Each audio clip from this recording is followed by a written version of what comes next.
So, Arn and I've had a couple conversations before on kind of the archetypes of masculine and feminine, looking into the yin and yang. And I know Chris has been interested in this as well. So I thought maybe we could go in a little bit more into like the modern manifestations of what might be described as masculinity in particular, and the different roles for men in the current culture. I'm especially of late interested a lot in Alexander Bard's work on this notion of tribal mapping and paradigmatics, but there's a variety of directions we could go with this. So I'd be curious what you guys are most interested in delving into in particular as well. Yeah. You go ahead, Chris. Yeah. So, as a kind of preparation for this conversation, I watched a conversation between Andrew Sweeney and what was Bard's first name? I always forget his first name. Alexander. Okay. I was like, it's Andrew. Okay. So it's Andrew Sweeney, Alexander Bard, and the other guy. Cattle. Yeah. Cattle. Cattle Last. Is that his name? Last. Yeah, exactly. Yeah. It's a very interesting name. Who has a book called Sex, Masculinity, and God, which I think I want to read just from the name. Yeah, they also did a trialogue for it, like what we're doing, where I don't know how they did it, but it was three guys that kind of wrote different sections of it. They have a few good Stoa interviews. Was that the No. So the conversation that I watched was kind of a trialogue because there were three people. Yeah, that was a coincidence as well, but it was Cattle and two other guys that wrote the book. I see. So what was different about this trialogue? Because they did bring up trialogue in the video that I watched, and how it's basically it's really important for. I think there's usually two masculine roles and one feminine role, or something like that. Is that right? That's Alexander Bard's mapping. Yeah, the split phallus, he calls it, between the chieftain and the priest is like the first separation, like of mind and body. The priest being the mind and the chieftain being the body, and then the matriarch kind of holding them both responsible to the tribe, rather than becoming egotistical, and that they should appreciate each other's roles and not try to interfere with each other's territory. And if someone tries to take on both roles at once, it can lead to like a dictatorship or tyranny, where they think they can do everything. So is it that Alexander is the chief and Cadell is the shaman, and then Sweeney is the matriarch? Is that the division? Actually, they never made it explicit amongst themselves, but that's an interesting question. Interesting question, yeah. Well, so it's interesting to divide the masculine that way into the priest and the king, or the chieftain. Is it which one is it? Is king works too. I think they map. Okay, because so we already have this division. It seems to me that what the feminine likes to do is it likes to unify things. It likes to see everything as one, and it likes to say, it likes to deny the divide between the masculine and the feminine. I guess this is what happens if you bring feminism basically to its logical conclusion, is like, well, we're all the same gender, genders are fluid, and it doesn't matter. Whereas the masculine likes to divide things. It likes to say, no, there's an us and there's a them, there's a mind and there's a body, there's a this and there's a that. And so it's interesting. I guess maybe you could see it as just even more masculine to say, okay, we've got the masculine and the feminine. Because I always saw those two as kind of a mind-body problem, like the masculine being the mind and the feminine being the body. I think to some extent, yeah. But then, yeah, if you want to go ahead and further subdivide the masculine into another sort of mind and body, then I guess, yeah, you can kind of continue making divisions all the way down. Like you could probably keep doing that and just being like, okay, well, this is the actual mind and this is the body. Kind of infinite regress type thing.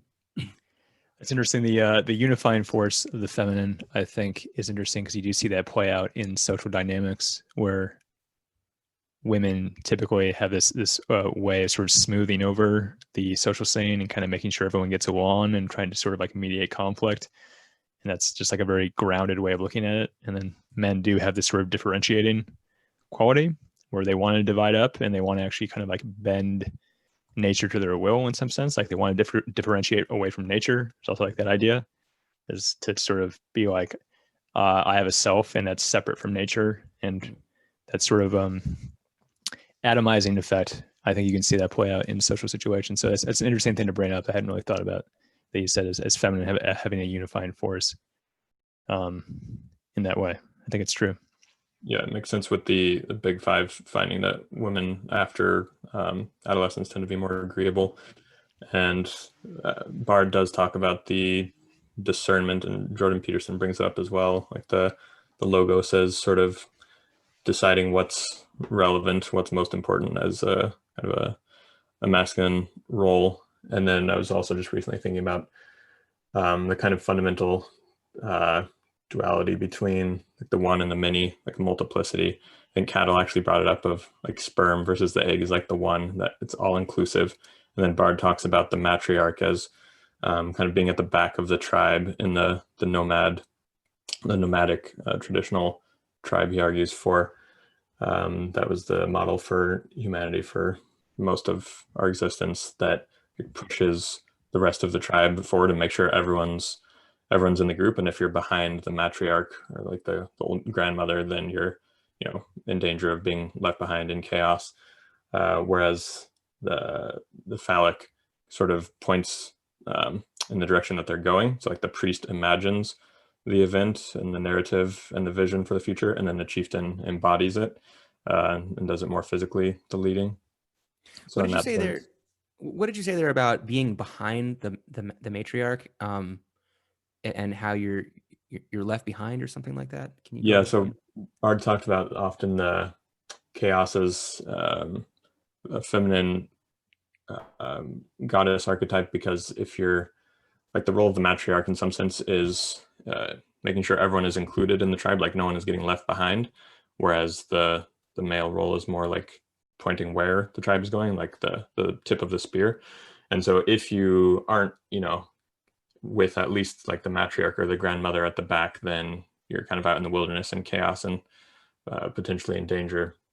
Right. So okay, that makes that's sense. like the feminine role of making sure everyone is cared for, particularly the matriarch. Interesting. Yeah, I definitely have experienced that when you're on a hike, sometimes a long hike, maybe hiking a tall mountain. A lot of times there's always, somebody who wants to go faster than everyone, and there's always somebody who wants to go slower than everyone.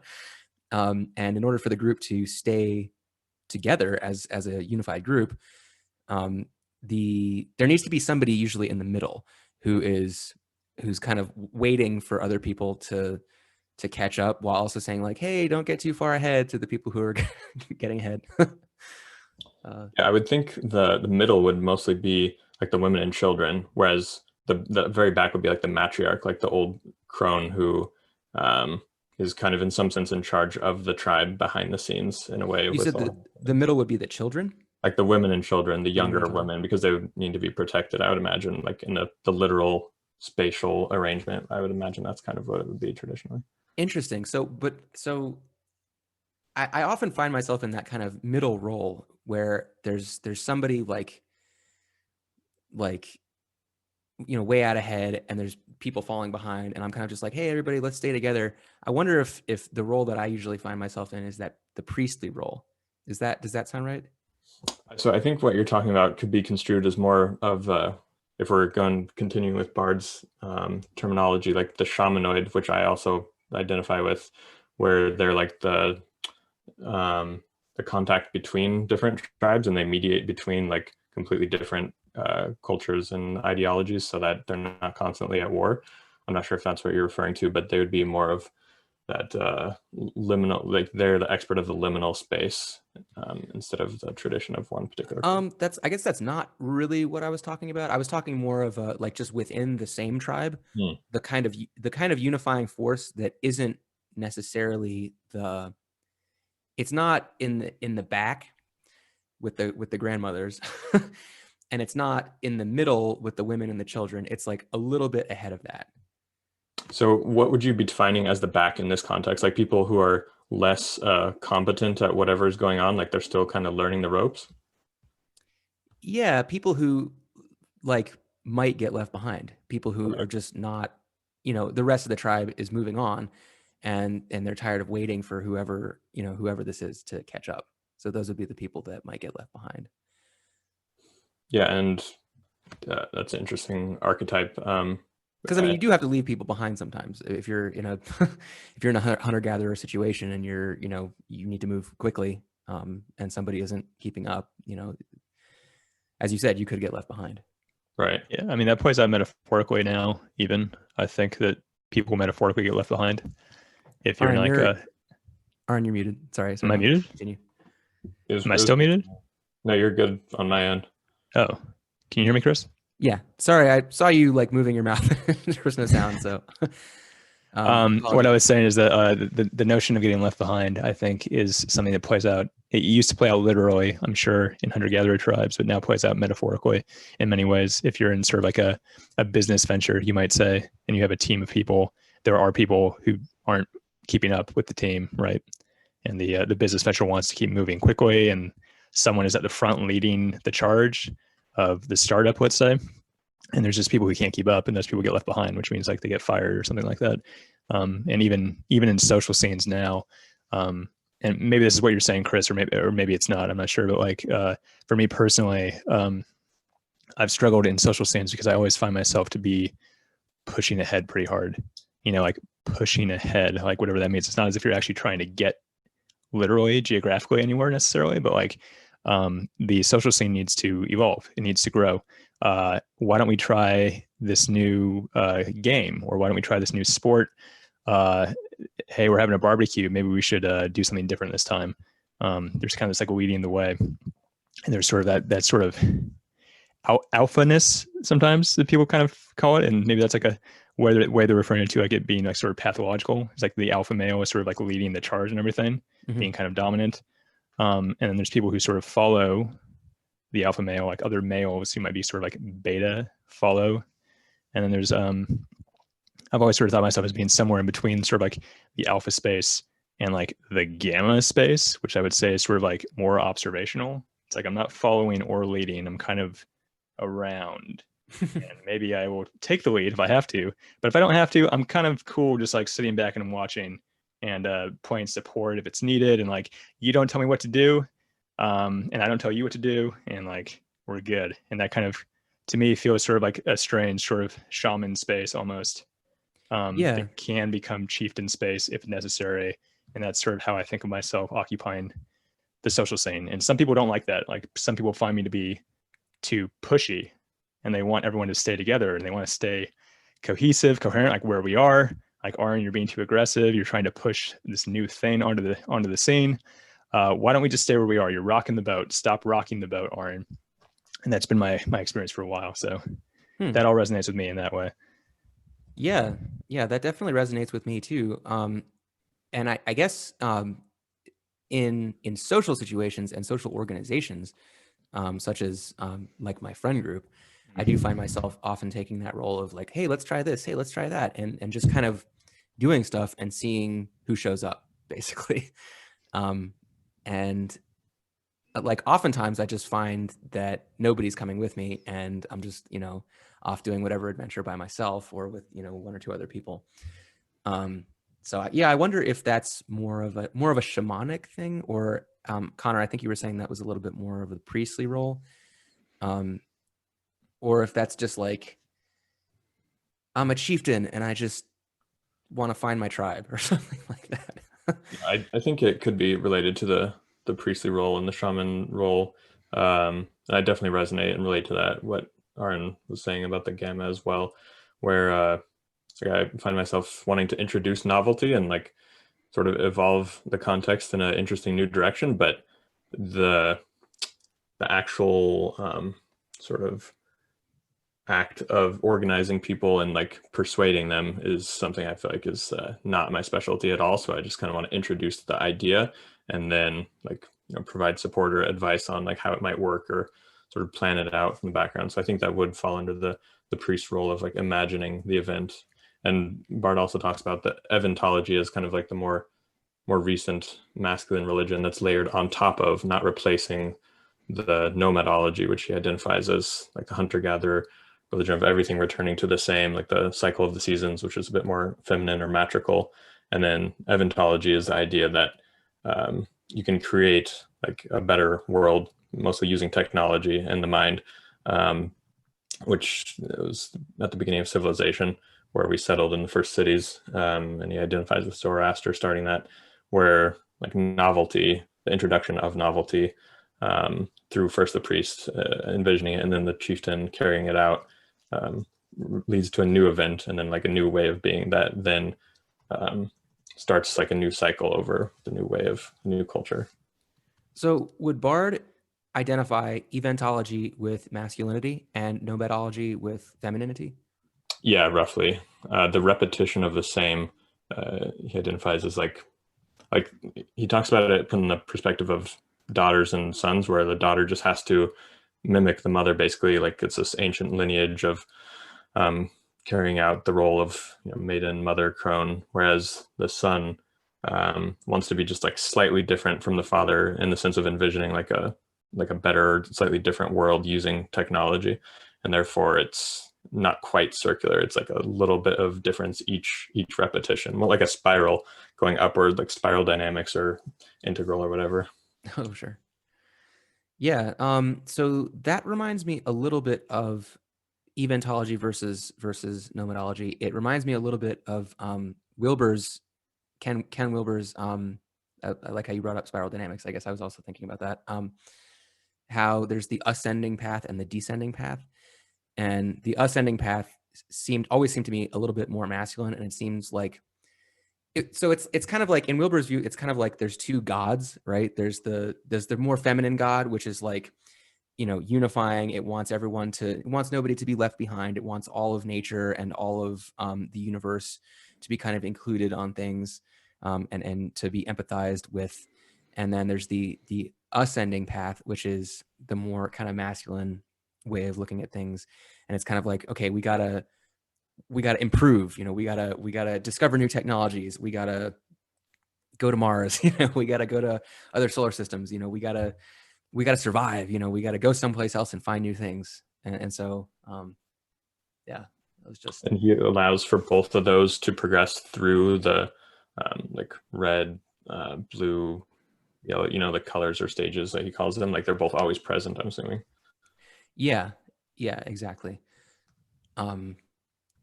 There's a constant well, yeah, there's a constant kind of dialectic going on between them, where one is pushing against the other. And so maybe that would map to what Wilber talks about with the transcend and include. Like the transcend would be the ascending, and then the include would be the descending or feminine one. Yeah, it's like a fundamental principle, which I agree with. And yeah, could map that to left and right hemispheres, but maybe I won't go into that. We can map everything to everything if you give us a temptation. Can we kind of get into this nomadology versus eventology a little bit more? I just watched the video. I got about 45 minutes through, and then ran out of time. But I feel like I have an idea of what is being referred to when we use those two words. And I guess that's specifically like a Bardian thing. Like, did he make that up, or? I think he's drawing from, was it Deleuze and Guattari, anthropologists or philosophers. So maybe the easiest way is to talk about religions. That's mainly how he classifies them. So like animism and like hunter-gatherer polytheism would be kind of the ancient nomadology of like the seasons and life and reincarnation, just always returning to the same. Like every year is a new year, but it's in some sense the same cycle. So there's like a cyclical idea with nomadology. Right. And then he argues that beginning with kind of like the axial age, starting with Zoroaster and civilization, like the first civilizations like Sumer and Mesopotamia had the idea of like and it's also connected with monotheism, Eventology is, although Bard talks about the need for it to be layered on top of and in addition to nomadology, not as a replacement, which I agree with, where let's see, Zoroastrianism and then all the Abrahamic religions, which have a more linear view of time, including a kind of what's the word? the word for the like end times. Eschatology. Thank you. Mhm. Eschatology are more eventological religions, whereas like even Hinduism and Buddhism are still just more advanced versions of the nomadology, although there's some forms like Vajrayana that have eventological aspect as well. That's really interesting. So is there a sort of, are the end times kind of missing from those more cyclical religions like Hinduism? Is it kind of like there's no concept of the end of the world, that kind of thing? So I think both Jainism and Hinduism have the idea that there are, but even those are cyclical. Like there's a previous universe to this universe. Like the Kali Yuga, for example, is the current fourth and most corrupt cycle of the cycle of universes, and they go back like I forget a gigantic number of previous worlds, even in Hinduism. Is it the most corrupt just because it's becoming more corrupt over time, or is it just because we happen to find ourselves in a very corrupted reality? Even those are cyclical, so we just happen to find ourselves in a corrupt one, I believe. Ah, okay, cool. And so there is sort of like this masculine feminine thing going on with those two ideas, right? So the cyclical, as you were saying, is kind of this more feminine idea of not necessarily trying to get anywhere, like beginning and end, but just sort of like this sort of harmonious cyclical thing happening. Whereas like Christianity and the like other Abrahamic religions are sort of this idea of like beginning and end, and they're like this push for progress, this push to sort of change the world, this push to like differentiate the world and kind of like bend it to your will and like to get someplace, even though where you get is like the end of the world, which is like kind of a weird thing to like want to get to, I guess. But that it makes me wonder, because the question keeps, I've heard this before and I've thought about this, and the question kind of emerges for me is like, why would there be a masculine feminine division between like East and West?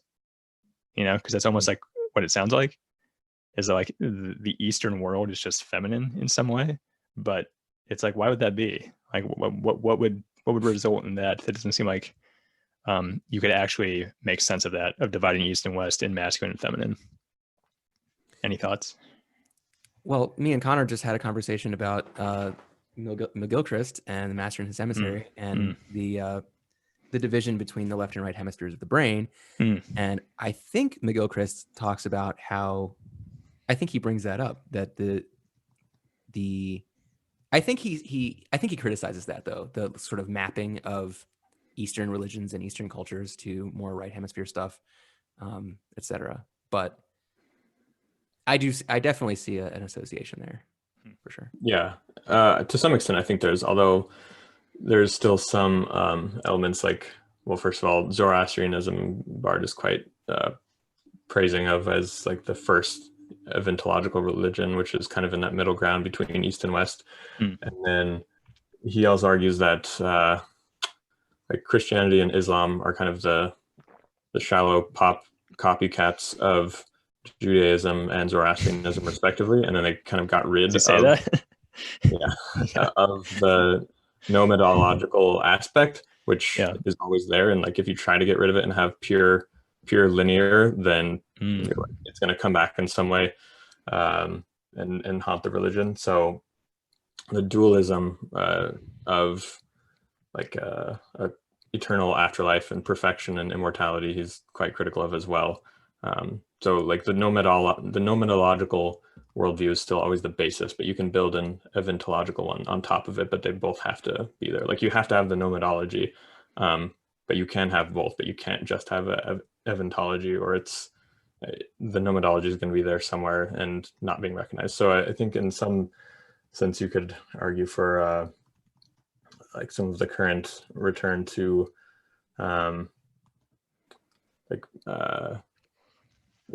returning to like paganism, or like the kind of the woke movement as a response to the lack of nomadological acknowledgement in Western culture, like Protestantism even kind of getting rid of religion in a sense, but keeping the eventology, like splitting the state and the church. And then Bard argues that they just kind of plundered the world where they didn't have a religion to keep the state in check with imperialism and so on.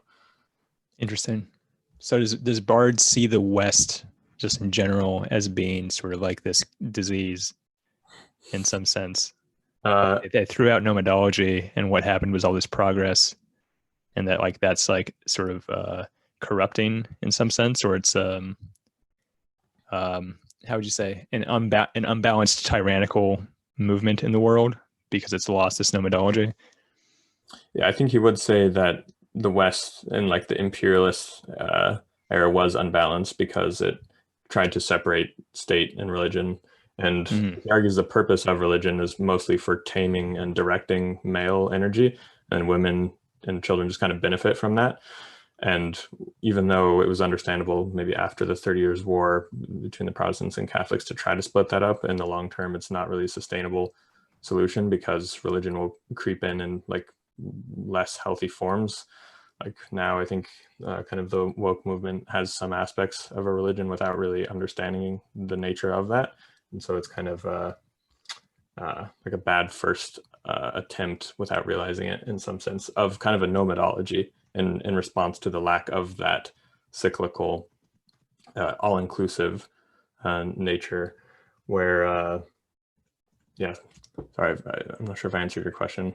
Oh, that's good. That's good. It's I'm just taking lots of notes because I think this is like really interesting stuff. It's like, oh yeah, interesting idea. And so I'm just like typing away as you talk. I'm mostly just quoting Bard, so it's that's okay. So I thought it was interesting how Bard, in light of the fact that you say that nomadology or sort of wokeism, like sort of fanatical wokeism, is trying to return to this nomadology. But Bard says that he says the phallus is lacking. I don't remember what exactly he meant by that. But basically there's he seems to think there's not enough phallic gaze, as he puts it. And so it seems like there's this movement in the world to kind of restore more femininity, and yet Bard is saying that we need more masculinity. So which is it? Yeah, so I think in compensation to like he identifies the end of World War II as like kind of the explosion, well, literally with the atomic bombs, as like a undirected excess of phallic energy, with especially then also like Hitler and Stalin, and then later he talks about Mao and Pol Pot as sort of immature fake phalluses. But because there's an archetypal gravity that a kind of leadership that the masculine pulls people toward, if there is nothing less, then people will go for a fake one rather than have nothing, and that can lead to a lot of atrocities and violence, obviously. And so he argues now that we do need like an authentic one, but you need to, or as a culture, like we need to, I mean, try to build an exodology, as he calls it, like a new positive vision of the future. That's kind of what he means by phallic vision, as opposed to just like the endless repetition of late capitalism and just trying to only have a politics of inclusion and victimhood, which he's quite critical of. Right. And So where does he think this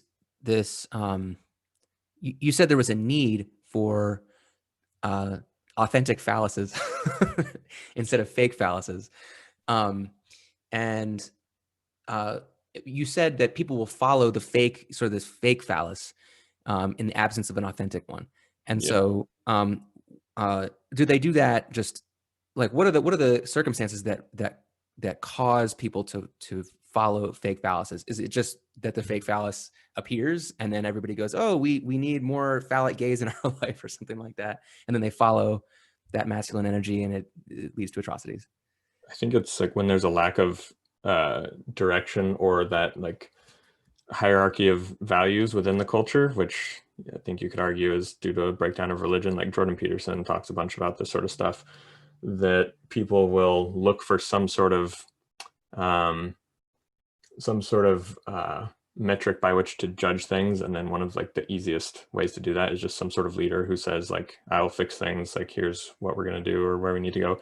And I think Trump is like a perfect example of like the fake phallus that American culture would produce, and the people who do want that, went for him, voting for him. And then the the kind of like woke culture who is trying to still reacting against like the excess of other fake phalluses in like World War II and World War I are just kind of trying to get rid of phallus or masculinity, the same thing basically in general, which he argues is like it's going to come back to bite them eventually, like the shadow of that, which I think you could argue is new fake phalluses or like fake leaders who take the sort of cheap, easy way, usually through like pointing the finger at an abject or like a scapegoat, which is like the easiest way to unify people around you.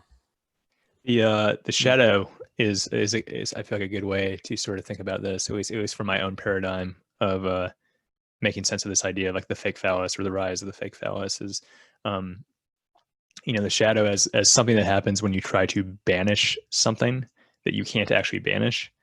So like if you just try to like obliterate masculinity and say like that doesn't belong anymore, you can't actually do that because there's men everywhere. And so you try to banish masculinity.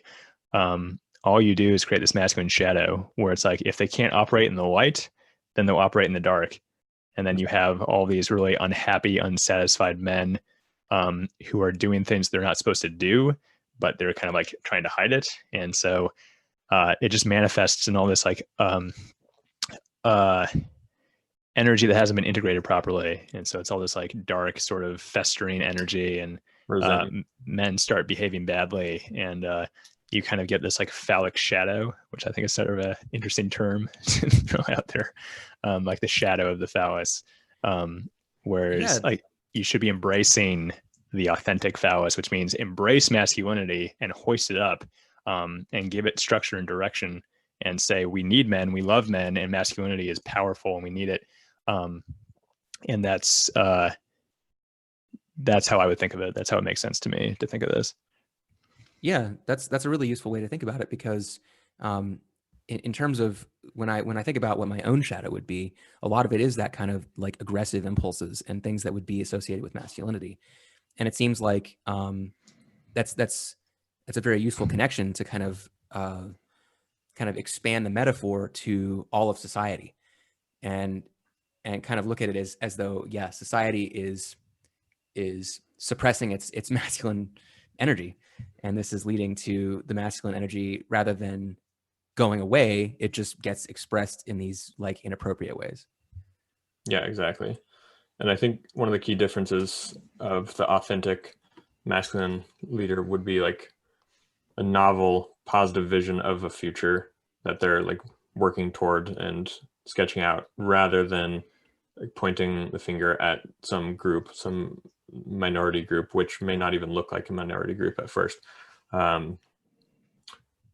to unify people around through resentment, as opposed to like the healthy masculine energy of like aspiration toward something great to build for the whole community or civilization. And I think one of the key differences now is because of globalization, there's not the more traditional physical role of like expanding into new territory because of imperialism, like going too far with the masculine vision of just conquering without religion to direct it to some extent, because of the separation of church and state to some degree. And now it's like there's kind of a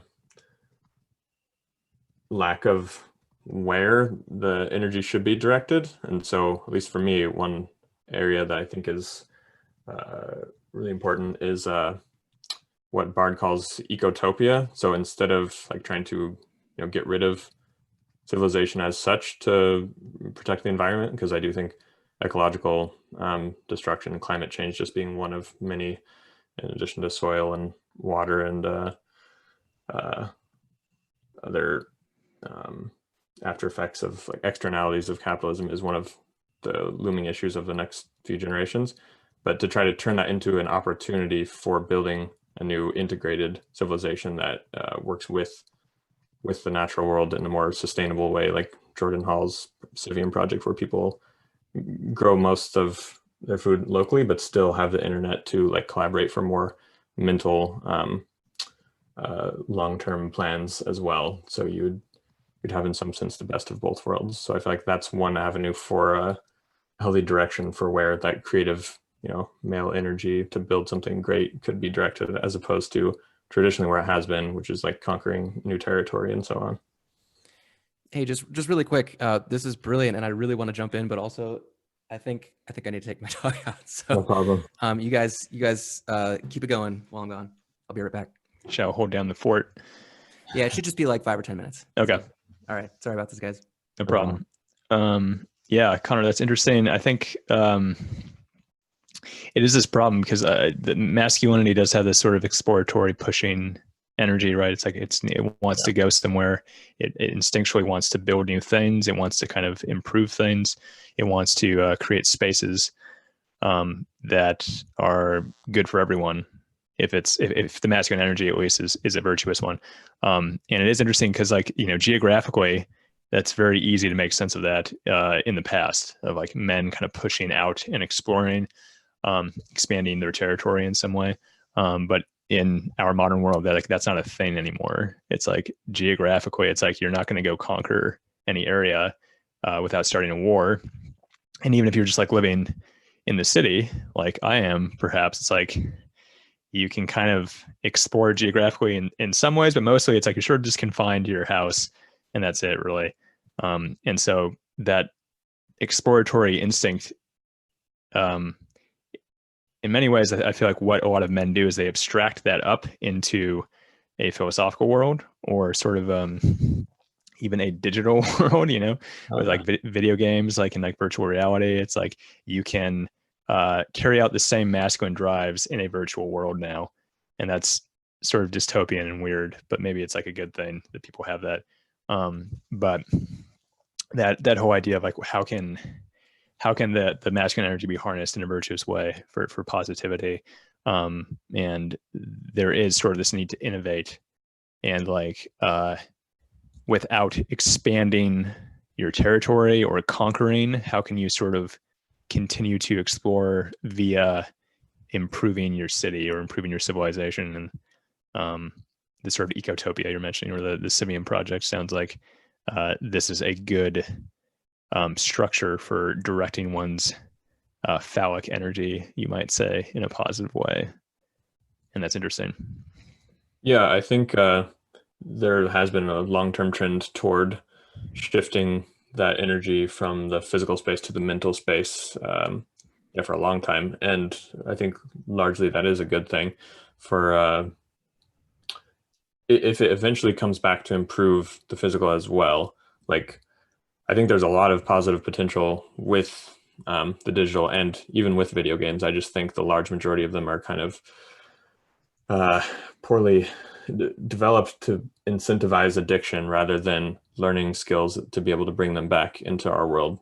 I'm quite passionate about this idea of Vervaeke talks about the trans world, which applies to all art. I just think video games are the most potentially transformative, where you immerse yourself in a different world, could be in literature or a game, and then sort of bring back that perspectival and participatory as well knowledge of being in that world to our world, to like better understand our world from a different perspective, and then how that could be applied in creative ways, in addition to just the training and like the appreciation of beauty that art affords people in general, and that video games can in a much more comprehensive way.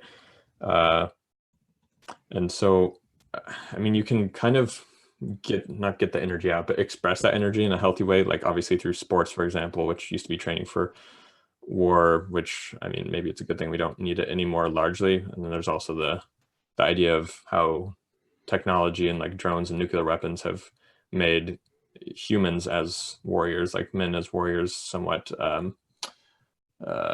extraneous. Yeah.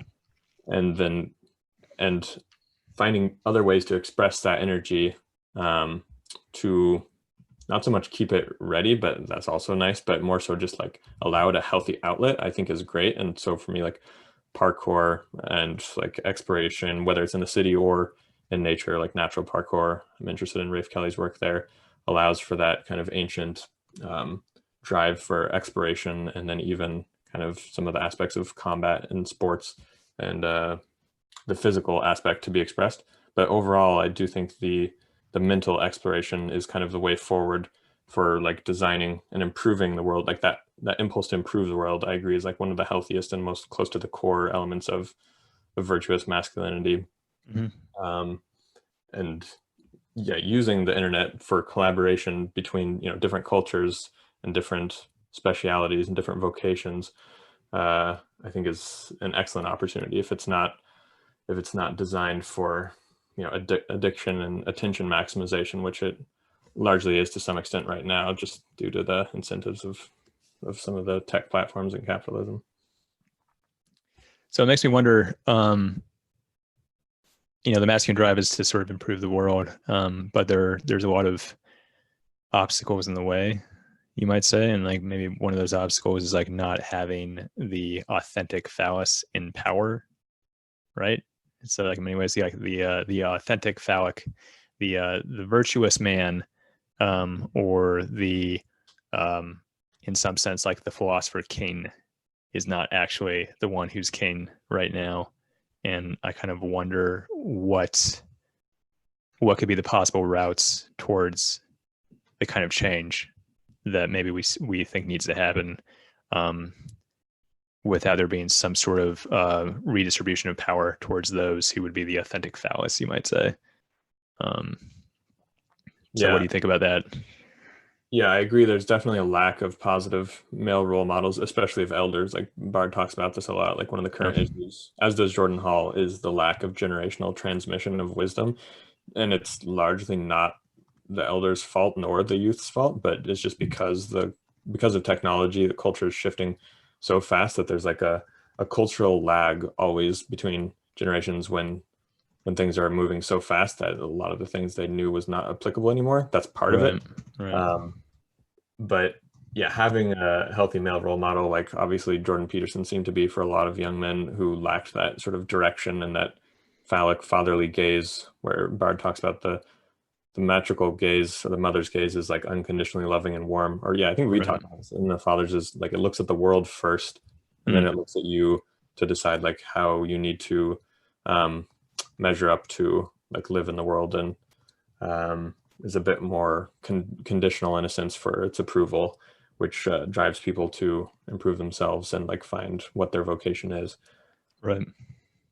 I think some kind of like Andrew Sweeney often talks about a renaissance, and then just the kind of finding the best aspects of various religions, since religion is kind of the way for directing this energy, as opposed to like right now, because there's a kind of vacuum in that area, it just kind of defaults to the market as being the force that directs people's energy, which kind of lacks that drive for virtue in a sense, because it just do whatever makes the most money. Right. So like Vervaeke's project, I'm quite interested in, and finding like Bard, I think was adamant. He said that we need to like wait for the authentic phallus to emerge rather than try to like go for the quick solution and just like force one into power or something. Someone who has like a positive vision of the future and that drive and competence.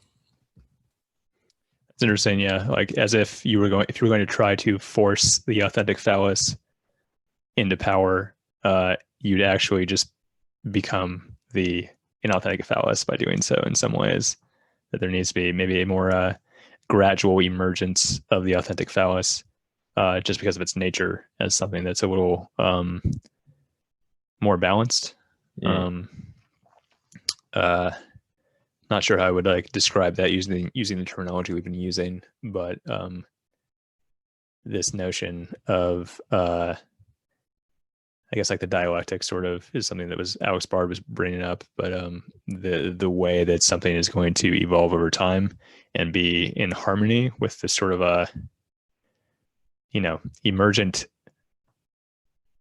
cyclicalness, like thesis, antithesis, synthesis sort of thing, but happening sort of in a way that's ascending at the same time. Right. Is like something that takes time, which is why the authentic phallus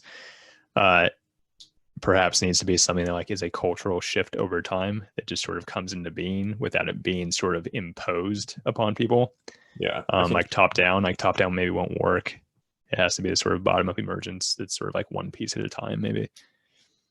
Yeah, I think this gets to some of Vervaeke's disagreements with Jonathan Pajot, which is kind of my most interesting, or the most interesting disagreement among thinkers that I'm interested in right now, where in addition to Pajot, like there's some kind of on the alt-right that are in favor of monarchy, once again, because it's kind of a simple solution for that, having a single like male masculine leader to have a kind of consistent structure and hierarchy to find your role within, so that you're not as tempted by just like your passions or addictions that many men and people in general fall into just due to like consumerism.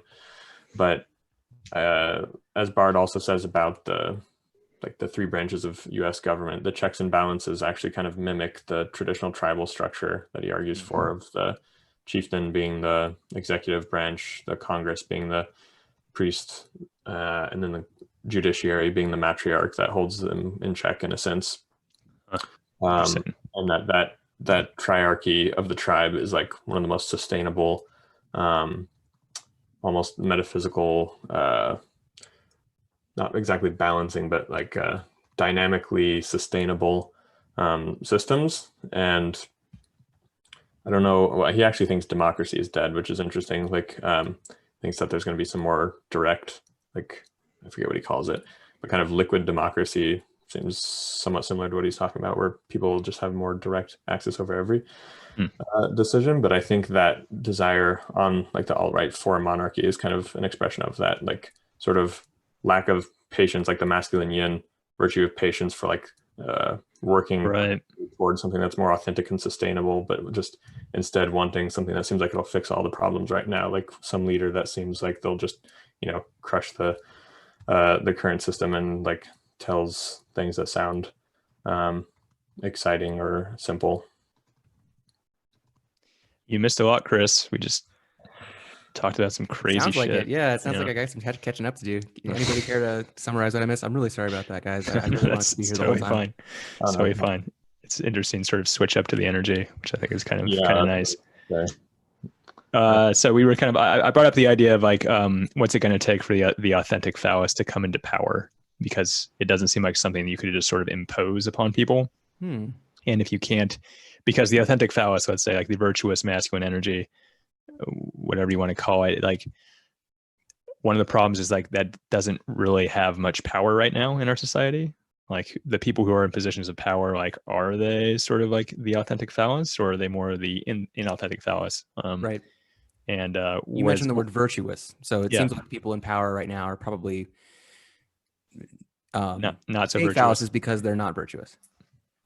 Right. And so I was just because my gut is sort of that the kind of change, the sort of progress that would need to happen for masculinity to make a comeback, let's say, like in a really good way, seems to be like something that needs to like emerge bottom up over time, like culturally, as opposed to something that can just sort of like be thrust into power and then like exert it top down.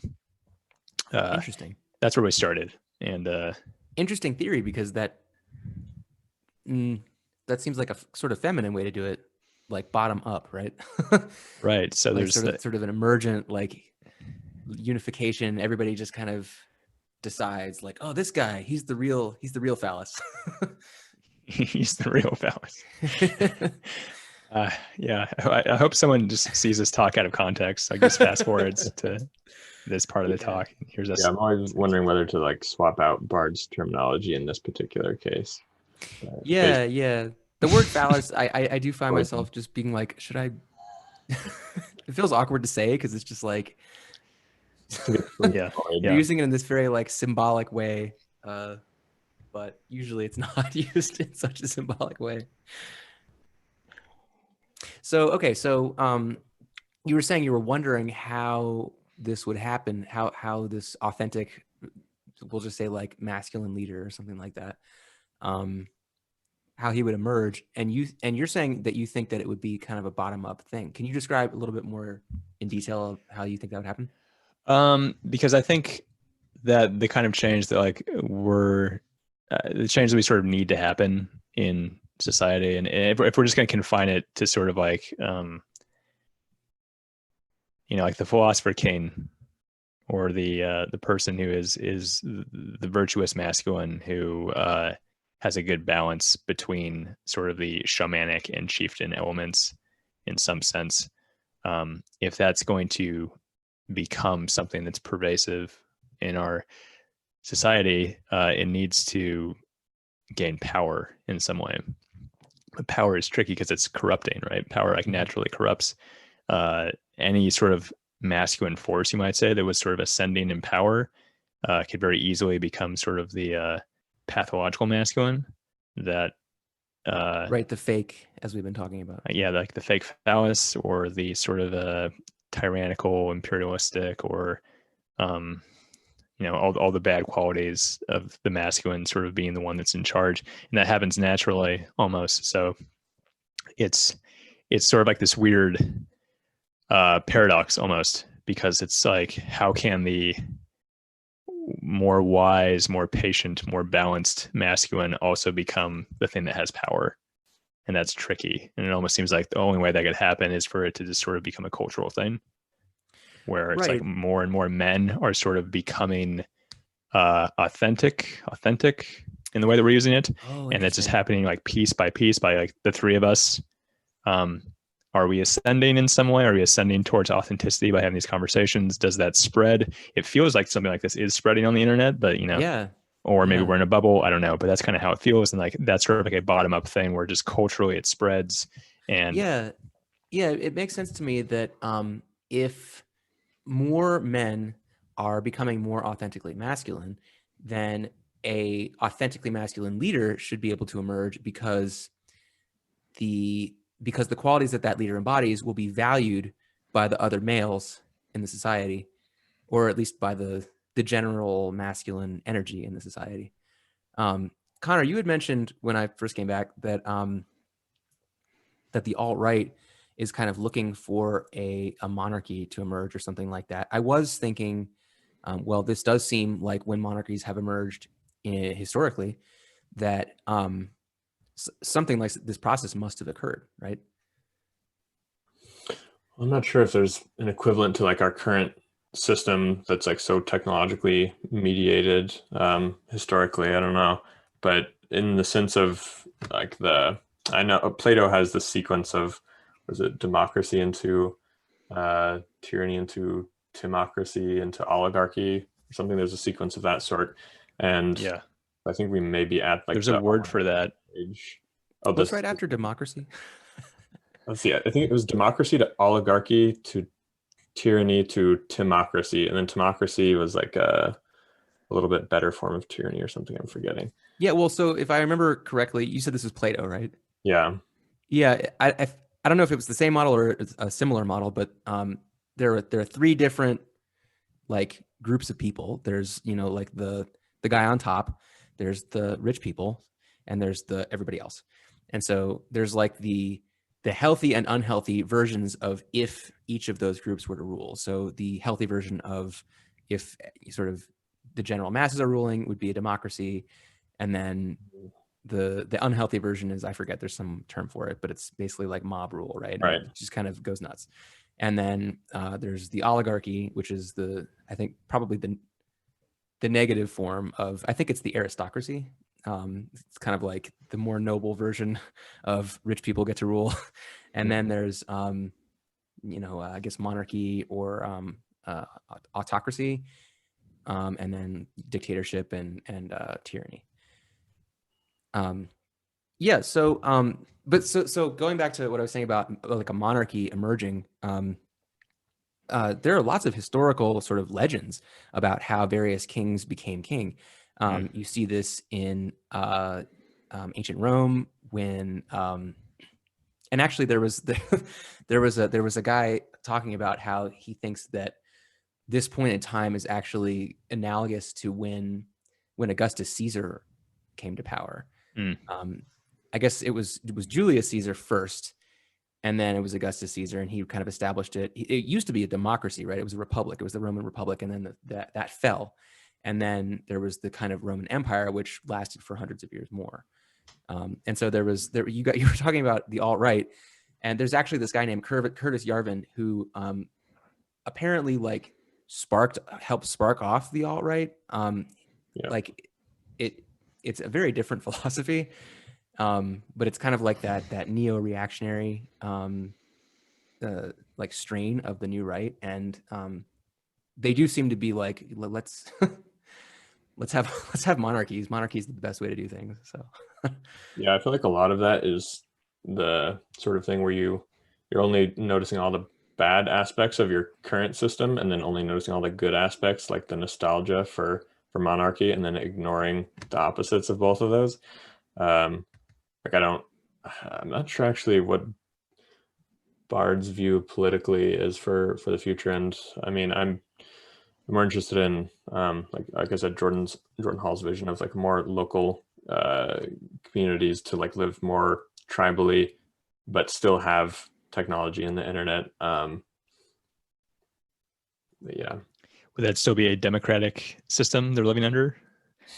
Yeah. But just kind of like a cultural shift where people just sort of like leave the cities and live more tribally, or what? Yeah, his idea is that traditionally cities were helpful because they were like a single location for so much mind space to gather and cohere and come up with new ideas and technology, but that with the internet we don't need to be physically in the same location anymore, so we can actually live more tribally and like in a way that's in alignment with our evolutionary heritage and like local foods and so on, and not having so much waste and externalities. But as far as like civic participation on a global level, I know Bard is cosmopolitan, as am I, but I'm not sure about the specifics of either one of their views on. Well, I know Bard thinks democracy is going to be like turning into something more direct, like liquid democracy, which I am interested in. But I know some of the people on the right just say like top-down systems, like more autocratic systems, are just more efficient in a sense, but at the same time there's they are sort of the issue of like the transfer of power. Like, yeah, you might get one good ruler, but then if depending on how the transfer goes, like if his assuming it's by bloodline, if the son is insane, then that's going to be much worse than, you know, like a democracy that might have a bit more corruption, but also in some sense might be a little more stable over time. Yeah, it's like the least bad form of government, right? That's how democracy is often phrased, is like it sucks and it doesn't work very well, but it works better than everything else. So, but I do think just because of the internet, like changing things in a similar way to like the printing press did, that the new most effective forms of government won't really look like anything we're used to. Like they'll, you know, come with a new name for them. Yeah, I definitely was really into sort of delegative democracy, liquid democracy, all that stuff. As Arran was saying, and as both of you were saying, it is probably less efficient than like a dictatorship. You know, if you just have one guy making all the decisions, or one woman, I guess, one person making all the decisions, then that's very efficient. It gets stuff done very fast, but it can also make wrong decisions. And so, you know, a democracy will make decisions much more slowly, but they'll generally be, you know, more correct, more in line with reality, I guess. But with the majority in theory. But like the reason why like authoritarian regimes often emerge is because there's some kind of emergency that needs to get dealt with. Mm-hmm. And democracies are terrible at doing things, at dealing with emergencies. And so you see this like call for, you know, oh, let's dispense with all of the representation and just have somebody who can make decisions. And so it's dangerous because you can get a very bad leader, but you could get a good leader. So I guess that's the dangerous thing with like sort of masculine things in general. Masculine energy is like you can be destructive or you can be creative.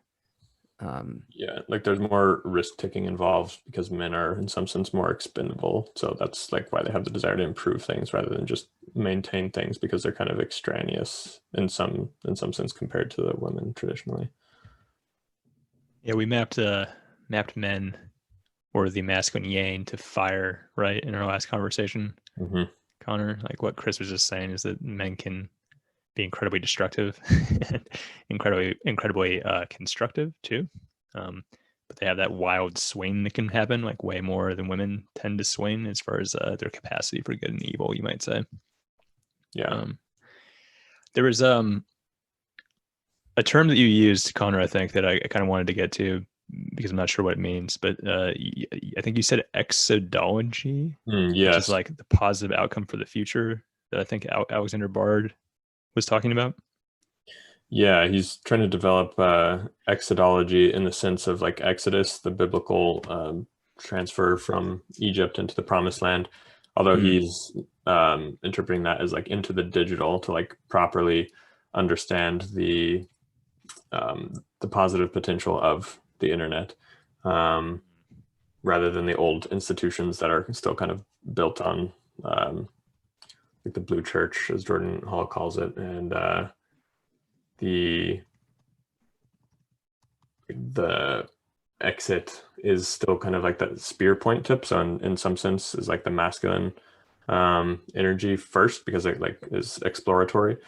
And then he's like explicit about that being his role. And then like other people after him would like be the more inclusive ones for what this new way of doing things would be en masse.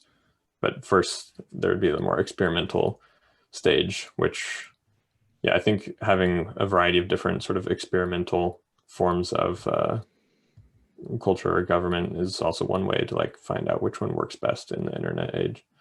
So the Exodus is viewed as sort of like the traveling to the promised land after a time where things are not so great. Is that sort of the idea? Yes. And that he believes that we're sort of going to make it to the promised land by moving into the digital space more, or embracing machines more, or is there kind of like a accelerationism, maybe that's the right word, that he's sort of proposing, of like let technology just like go crazy and do its thing and fix everything? I think he had the idea that like the current sort of outrage culture wars and so on, and then the potential for war between countries might be best mediated by AI, is what he thinks, to like prevent, you know, other cultures from destroying each other, which is traditionally the role of the shamans, and that like going into the full potential of the internet, like exploring that, where like the masculine and then God as well, in a sense, in the eventological religions, was seen as like the positive future for the tribe or community to go toward, exiting like the old paradigm. Yeah. Groovy. And he also had three past the chieftain and priest, there was like three other models where there was like the warrior, the hunter, and the priest more specifically, I guess, and then modeled those as evolving into like the engineer, the merchant, and then maybe like the psychologist or philosopher. I thought was interesting. Can you go into that a little bit more? Would you say warrior, hunter, shaman? Yeah. And then So these are all like additional masculine roles in addition to like different archetypes. Like I think one of the most important things now is to kind of uncover or discover like the different vocations for each person, in the sense that like some people just have different specialties and like may as well use those. Like he argues that 4% of the population is androgynous, like the LGBT, and another 4% is like shamanoid, so the kind of people who live like on the outskirts of the village traditionally and experiment with psychedelics, and then are the go-betweens between different tribes, which come in during times of breakdown and then are able to be in that liminal space, and like that's kind of their opportunity. So I was kind of interested in your when you said that Bard said that AI would take over a more shamanic role. Is that right? Did I get that right? Yeah, I think he was thinking that it may, I mean, it's already kind of doing this in a less, maybe a less free way with some of the tech platforms where they use algorithms to, filter out certain things or like delete certain things. So his idea was that one of the main fights of the next century is the fight for like free and open algorithms rather than ones that are under a particular political or corporate agenda and ideological agenda, so Yeah. that you can properly filter information, because there's just going to be way too much information without a proper algorithm to filter it.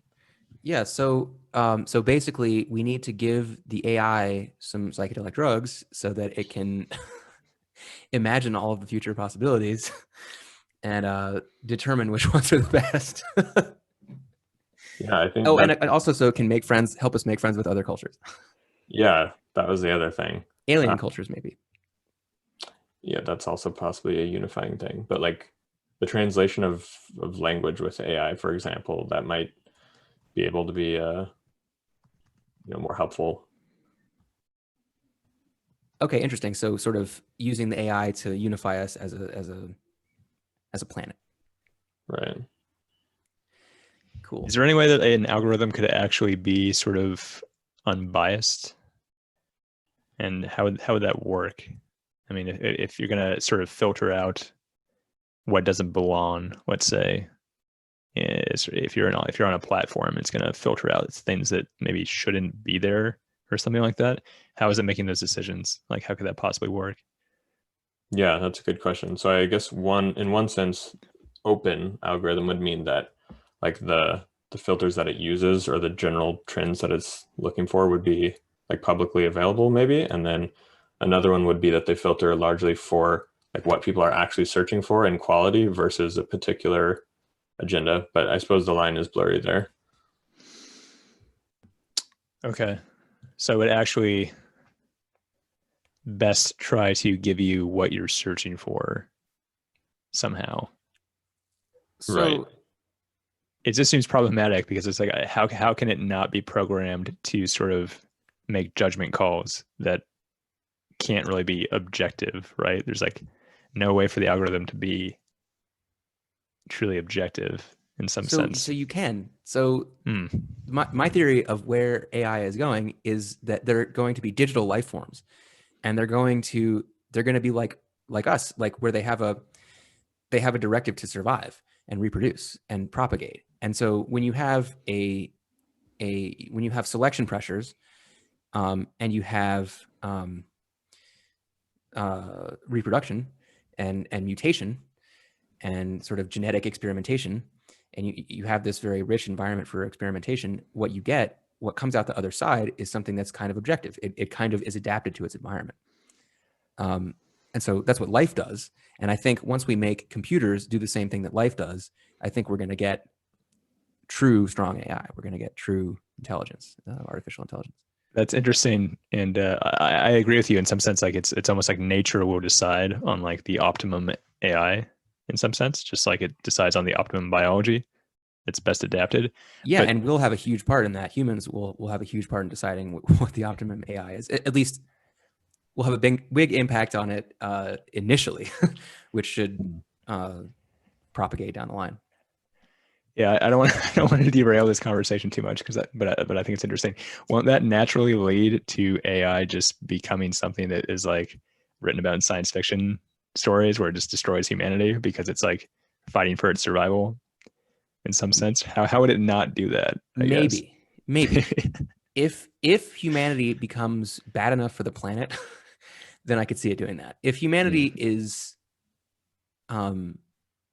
if we're good at our jobs of being custodians of the world, then I think the AI, so one I think it might be an example might be useful of what a digital life form might look like. Andreas Antonopoulos talks about this. He's a Bitcoin guy. Basically you have a smart contract, right? A smart contract could be seen as a primitive form of digital life, because it can actually control funds. It actually has like money. It can have its own money. And when the bank account reaches zero, the life form essentially dies because it can't do anything else. But as long as there's money in the bank account, the smart contract, say that it's a smart contract to control a car. So it's like a self-driving Uber, and it can market itself. It can it can make little payments to maybe to mechanics to fix its cars. It can hire other cars to work for it. It can pool the funds. It can make copies of itself. It can do all those things. And well, of course, what is it doing? It's providing a service to humans. And so I think that at least starting out, when we have these digital life forms, they're going to have to work with people. Otherwise, people are not going to use their services, right? It's going to be mostly people directing them, at least at first. And so there might never be a point in time where all of the AI life forms in the world decide to like team up and destroy all the humans. They might do that. I just like, if it were in their interest to do that, then maybe they would do that. But you know what I'm saying? Like there's these kind of like they might team up to serve the humans the best they possibly can, or something like that. Because that's the adaptive selective pressures, right? The selective pressures are like, how can you serve humans the best? Right. They might see themselves as part of humanity, So will AI in this theoretical space, will AI sort of take on the roles of the authentic phallus in some way? Or like, will they become shamans in some sense? Maybe. I think you can see the situation as analogous to when maybe the dinosaurs were asking themselves the same thing. These humans, are they gonna kill us all? And like, are they gonna do a good job, taking care of the planet? And it's like, well, they didn't really do that great of a job. But it's still going. Consciousness is still expanding, and we're still going somewhere. Obviously weaker, less technologically advanced life forms. Neanderthals come to mind. It didn't work out so well for them. So I mean, there definitely will be collateral damage as the new life forms take power. So yeah. Interesting. It's what you're describing, I feel like, seems like an important facet of this whole notion of ecotopia, or like the Civium Project, or moving into this better space. You would say is like, it sounds like, I mean, I don't know anything about it, but like the smart contracts you're talking about, and I guess maybe the crypto realm in some sense, is pretty integral to this actually working in some sense. Yeah, I think crypto is kind of, I've been wanting to bring it up because it fits into the previous discussion, what Connor was saying about how, I think it was Connor, one of you was saying that there's going to be a fight in the digital space over who controls the algorithms and things like that. And, decentralization really wasn't possible until basically Bitcoin came along. And like up until that point, it was kind of just like, okay, who's going to become, the biggest and meanest nation state, and now that there's all this wealth that's kind of flowing out of the physical world into the digital world, now you're seeing the forces of decentralization basically have some teeth, have the ability to give the forces of centralization a run for their money. So sorry if this is like way off. No, this is cool. I want to hear more, but maybe I'll have you on a separate talk later, Chris, at some point, where I'll just ask you all about crypto, because I'm really curious about it. Because it seems there's lots of like different tangents that we can take. I'm excited about all of them. Yeah. So yeah. How long do we want to go? Yeah, I thought we should keep it under 2 hours at least. I'm not sure how specific you guys wanted to be for the limit. Yeah, let's go until 8 my time, which is I guess it's like 6 Pacific time. Yeah. And then we can see if we want to keep going. That sounds good. Have the option. Ending it there, probably. Okay. Was one of the directions you wanted to go, Chris, related to automation or UBI at all? So I had some stuff on that. Can you go into a little more detail about how that connects?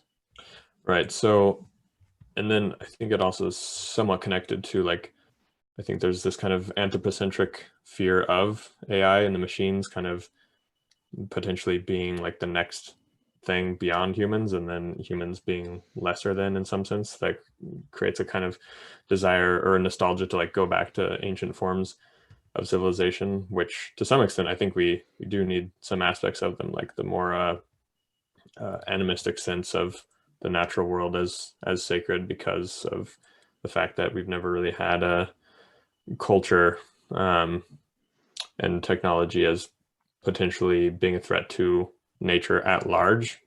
Previously, it was just kind of different sections of nature. But as far as automation goes, which is kind of related to AI and potentially crypto, I feel like some of the critiques of UBI, which I was really interested in for a while, still kind of am, is that if it did go through, then kind of the deaths of despair and like purposelessness, especially among men, would just skyrocket. And I think that probably would be the case, which is why Vervaeke and Jordan Hall both agreed that resolving to some extent the meaning crisis is like a necessary precondition for UBI, because people need to have enough like sovereignty and understanding of what is sacred and like their own purpose in order to just not fall into like addiction if they're given a baseline. Because I do think like, especially, I'm not sure what your guys' thoughts are on like whether automation will get rid of enough jobs that something like UBI would be necessary. I think it's an open question still, but just at least preparing for it, I think, is something important that we should be talking about as a society, and counteracting that idea of UBI leading to, especially like I said, the feeling of men losing their masculine role and just kind of falling into addiction. I feel like is why there has to be some kind of new, more creative purpose beyond just like a traditional, well, at least what our previous generations have seen as traditional work, where like there can be more creative, like mind-based rather than body-based forms of purpose, and then some kind of religious revival as well can help resolve that. So I'd be curious what you guys think about that. Yeah, so that was a lot of stuff there. I had like 8 different thoughts pop into my head. So the first point I think that was the most important in that is that if we were to give people UBI, there's this risk that they might have even less meaning in their lives. Yeah. And basically just, well, everything is taken care of, and so why do I need to do anything? And then there's this, so there's the question of, should we have UBI? And if we do, should we wait until we resolve this meaning crisis? Universal basic income for everyone who's not heard of that. Oh, yeah. Listening. Yeah. Well, I'm sure Andrew Yang was visible enough, I think, in the last election that now everybody kind of basically knows what that is. Hopefully. So. Hopefully you view it. If someone is interested in what we've said for the last hour and 20 minutes and doesn't know what UBI is, I think that'd be really surprising. Yeah, That would just probably if you just Google UBI, it'll True. You'll figure it out. But no, it's good. It's good to be mindful of potential audience and not just get lost in the three of us. You're right. So. Right, you're right. No, I'm being mean to the audience. The authentic phallus, I'm sure, is already something that's been confusing enough for anyone listening. But UBI, yes. What? Plastic penises? What? Talking about plastic dicks just for an hour. Wait, whoa! I missed that connection.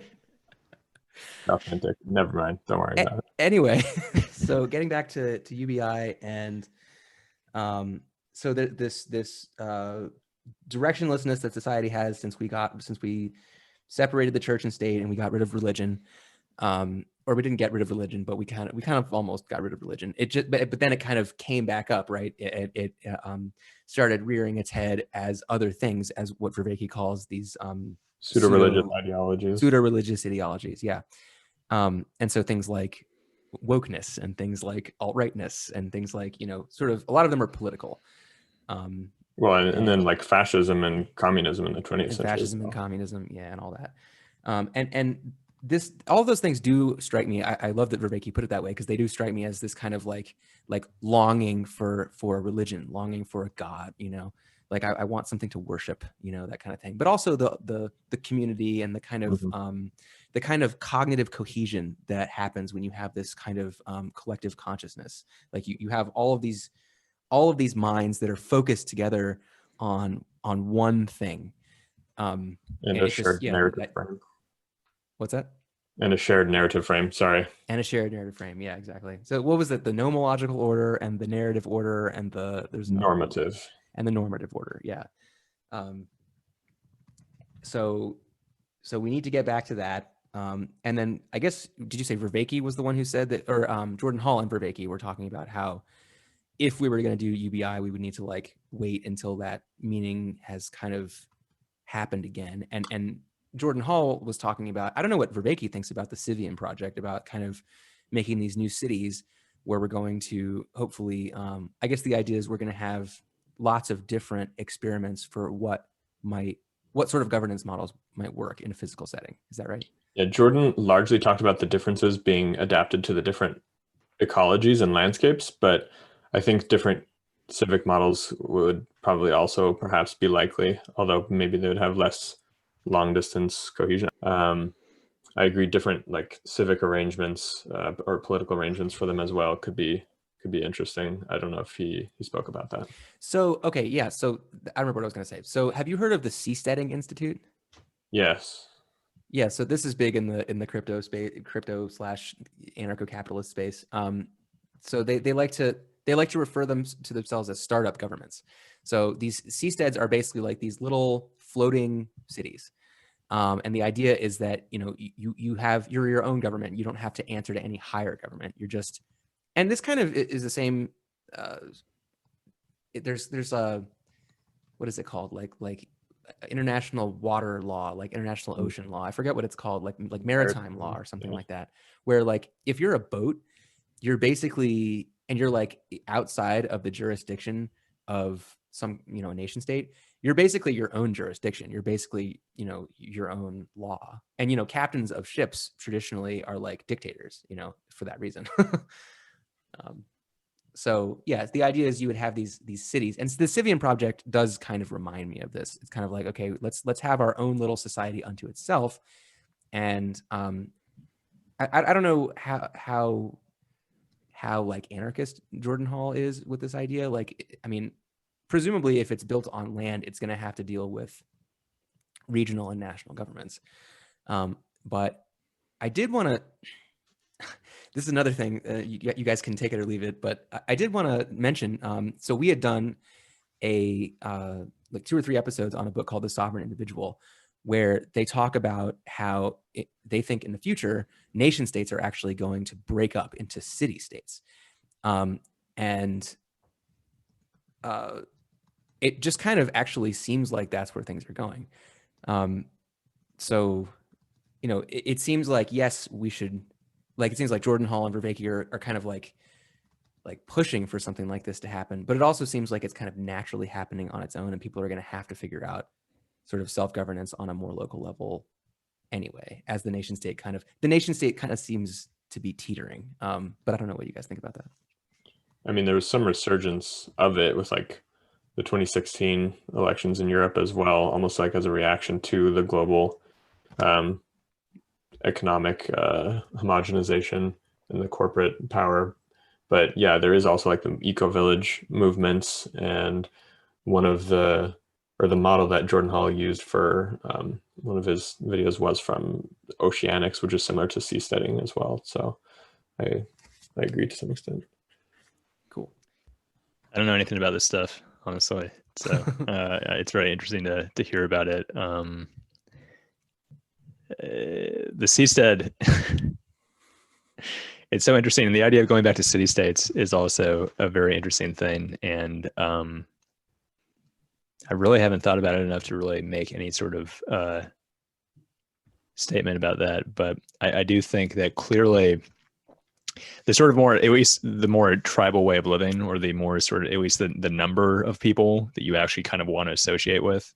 I think people mostly would be happier if they were living in sort of smaller, self-contained societies, as opposed to the bigger society, which is like pretty alienating for the most part.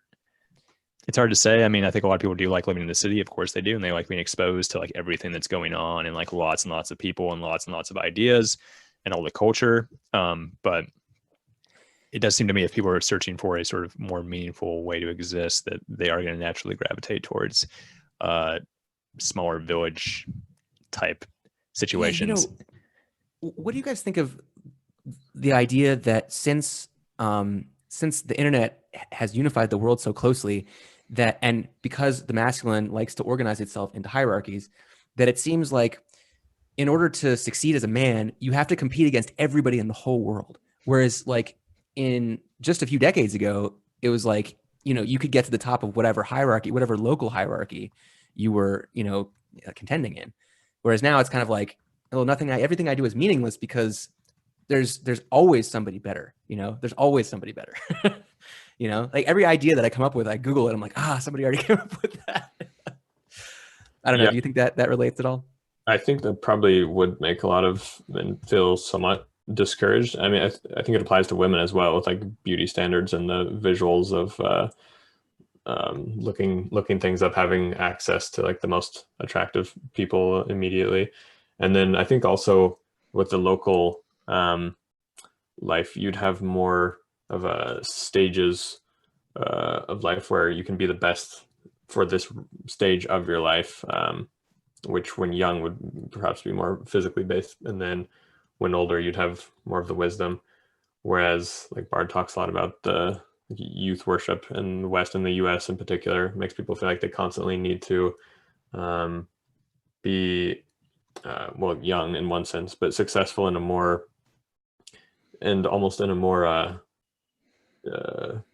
narrow way, where it's just more so related to like how much money they make. I mean, I think we're kind of growing out of that, thankfully, finally, but that's an interesting point as well. Yeah, I mean, I think you're touching upon something that's true, Chris, with we're not really built to compare ourselves with the entire world, like with millions and millions of people. It's like that we're not built for that at all, and we kind of start to short circuit when that's happening. And as Connor said, like it's true for girls too. I mean, if girls are on Instagram and comparing themselves with like the world, it's like, yeah, you're going to feel shitty about yourself because you're not the most beautiful person in the world, like not even close. And I don't know, as far as the men go, it's definitely very easy to get yourself in a pretty depressed situation if you're going to compare yourself to like Elon Musk or something. It's like, man, why can't I do that? What have I done with my life? And that's not questions you'd really be asking yourself if you were living in a village, I would say. Because your standard for what a good life or an accomplished life would just be instinctually so much lower, and also so much more in touch with a balanced way of being, as opposed to like an extreme way of being. And that's like part of the illusion, is like a lot of the people that we're sort of comparing ourselves with like aren't even really real. Like if we hung out with them, we would see that kind of what's being presented, the persona, is sort of an illusion. Movie stars, it's like, do you actually know Tom Cruise? Do you actually know what he's like? It's like you don't really. So it's like, why are you comparing yourself to him? Because you're comparing yourself to a virtual being who's like, who knows what his life is actually like? Who knows who he really is? He's not Ethan Hunt from Mission Impossible. Don't compare yourself to Ethan Hunt. That doesn't make any sense. And so it does kind of drive you insane. But also just, I mean, especially if you're on this space too, that like that we kind of are, like if you're trying to like sort of like make it in like intellectual sense making space on the internet, it's like, for me, it's like I'm kind of trying to explore that, and I am finding like, wow, I'm so much stupider than everyone. Like I can't even compete with all these guys. Like they're so smart. I feel like such a child in this space trying to interact in this way. And in my localized social scene, I don't feel that way. I feel like I'm at the top. I'm the advanced person in the group. I'm the smart person in the group, or at least, maybe the wise person in the group. Something like that. Not in an arrogant way, but just sort of observing that. But it is really a problem to kind of get on the internet and just like ask myself, like, why am I so stupid? You know, it's like that's a bad question that I shouldn't be asking myself, but like it's what I'm sort of confronted with in a sort of just emotional, instinctual way of just like, man, I'm really dumb. I'm really embarrassed by how dumb I am. I should probably just shut up and like go away. You know, it's like kind of how I feel, and that's not healthy. That's not healthy. That shouldn't be there. Well, I mean, I definitely feel like that talking to you guys. Just Really? like, oh man, these guys know so much more about this stuff than I do. Oh, really? That's not my impression at all. But all right. Well, hopefully thanks, we're I all guess. Yeah. reasonably like evenly matched. And Yeah, that's how it feels to me. I don't know. The energy here is great. I definitely I don't want to get too like we're hugging each other right now, but I do feel like this session has because this is the first kind of like trialogue I've had, and it's like the energy is very different. Where it's like you're trying to juggle between two people, which is like, how do I toss the ball back and forth to two people? But it feels really balanced. I find 3 people to be the optimal number for a nice, like, comfortable long conversation. Because 2 people, a lot of times you'll get that lull and like both people will stop talking and then you'll have to think of something new to talk about. But when there's 3, there's always something to talk about and everybody always gets to say what's on their mind. For sure. So I'm the matriarch because my hair is the longest. And Connor's the shaman and maybe Chris is the king. I'm good with that. I'll take it.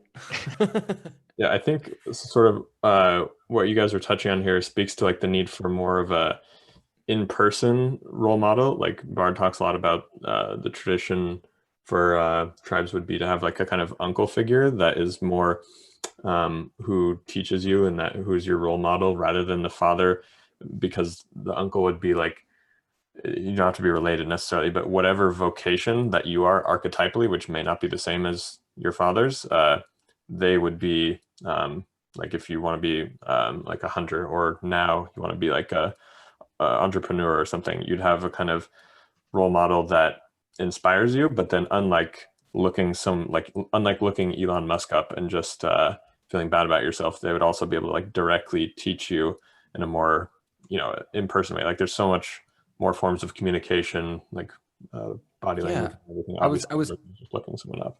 I was totally going to bring that up, that Arran, you were talking about how, Elon Musk is this great guy. And I'm like, I look at Elon Musk and I'm like, if you can't beat him, join him, like I just want to help that guy. like he just seems to have his head in the right place. Like, okay, let's go to Mars and let's become an interstellar species, and Connor, exactly. Like this is what the internet can be useful for. It can be useful for finding people who can mentor us, who we can basically join. Like, there used to be like, master and apprentice relationships, right? Yes. Where you would learn the master would teach the apprentice, and then the apprentice would take over the business from the master, or go have their own business. You don't see that as much these days. You see these large organizations where people are mentored somewhat in order to do like their job, but they don't end up moving up, to the top of the organization necessarily. And so I don't know, I'm kind of a fan of finding a small group of people who are all working on something that you agree with, who are better than you at whatever they're doing, and they can teach you to be as good as them. Yeah, that master apprentice role is definitely something I feel like is lacking. And in myself, especially, I've often noticed a hunger for that, like a kind of expertise, a particular specialized vocation that you, move up through, like rather than like the university system. I mean, they kind of do that with your major, I guess, and then maybe some postgrads have that with like their counselor or whatever, which is great, I suppose. But like for a lot of people, they don't get that, and I feel like that's a fundamental relationship. I mean, maybe for women as well, but certainly I feel like for men, especially for what your particular interest and like what you feel like your archetypal vocation is, to find like an older man who's specialized in that and then learning from him. Like I feel like I kind of projected that guru status on Vervaeke for a while, but it's a little different because I don't, know him in person so much, although I did get to talk to him a little bit. Yeah, totally. So isn't that sort of mentorship relationship? Isn't that what Bard means by the phallic gaze? like where somebody is judging you, but in a loving way, like they're trying to get you to improve. Yeah, I think that would be included under it for sure. That's interesting. I feel like you mentioned the phallic gaze in passing early on in the conversation, but that's an interesting thing to bring up, is the because that's like kind of like the father archetype, right? It's sort of like both the love and the judgment, they're like intertwined. And that, like, that's often like what fathers do. And if they're, hopefully if they're doing a good job, you know, that actually is sort of pushing you to sort of ascend into the man that you're supposed to be. And if it's pathological, it's just like maybe just beating you every night because you are terrible or something like that. You know, it's like the judgment, laying down the law. And that's interesting because the phallic gaze is something that I think people definitely struggle to understand right now. That's got another sort of like masculine component that is sort of like being banished, you might say. It's like, you're being judgmental. Don't judge people. Just accept people for whoever they are, no matter what. And, you know, even to the extent where they can decide exactly who they are and you need to accept them as that. No judgment. Right. You know, that's a very feminine way to go about things. And that's good. That's important at times to have that sort of acceptance. But the sort of masculine judgment is something that I feel like is so looked down upon, in at least in my experience. And that's kind of what I see when I sort of look out into society, is like, there's kind of this idea of what's like, you shouldn't judge people. Like, don't ever judge people. And it's like, well, the judgment is like trying to help them ascend into who they're meant to be.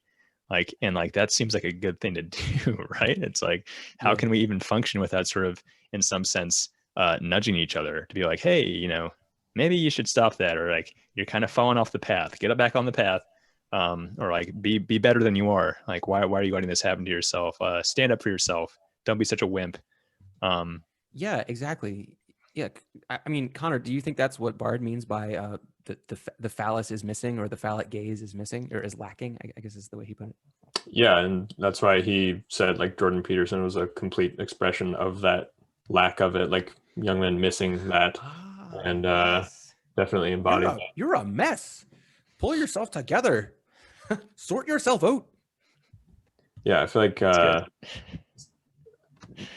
there's some equivocation as well on like not acknowledging like the reality of time, where you can kind of accept someone or love them in a sense just because they're a subjective agent, but then still want them to improve themselves going forward in time, and like give them recommendations on what they're doing as being like unhealthy. And you don't necessarily have to put it in the language of like who you really are, but you can just say like you have positive potential to become this better version of yourself. Like Vervaeke talks about the divine double, where it's normatively primary, but chronologically, like, you know, in the future, secondary to yourself, but you treat it as though it's like more important than your current desires, like that vision. Like, I think there is a lack of those positive masculine role models that aspire, especially young men, to improve themselves. Like, there's not kind of there's either, you know, just like a white collar lame job class, which a lot of people's fathers probably have, or there's, you know, some of the excessive, like kind of